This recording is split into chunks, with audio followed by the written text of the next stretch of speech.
Eto na naman guys, nabudol na naman tayo. At eto nga, i-assemble na natin siya. Madali lang naman intindihin yung guide guys. Basahin nyo lang siya, intindihin nyo lang ang drawing, ganun lang.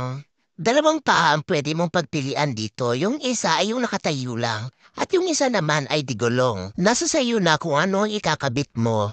Metal pala yan guys, kaya sobrang bigat. At yung parang glass na yan, hindi po talaga yan glass. Parang plastic lang siya, kaya dahan-dahan sa pagkabit baka mabali. Magkabilaan pala yung takip guys, may takip sa likod, pati na rin sa harap. May iba-ibang layers pala ito guys. May 2 layer, may 3 layer, may 4 na layer, at may 5 layer.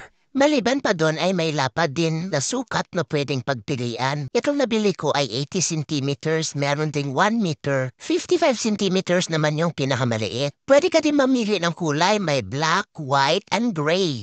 At ito nga yung isang paa niya guys, pero mas bet ko yung gulong para mas madaling maglinis sa ilalim. Kala mo talaga naglilinis, no? Wow! May kasama na rin pala siyang magnet guys, niilalagay mo lang siya dyan para mag-lock yung pinto. At ayan na nga siya, mga madam, tapos na pag-assemble. Ayaw ko nga pala bumili ng mga kahoy kasi may anay dito sa area namin. Siya, kung nagustuhan mo, ilalagay ko na lang sa comment section kung saan mabibili, yun lamang.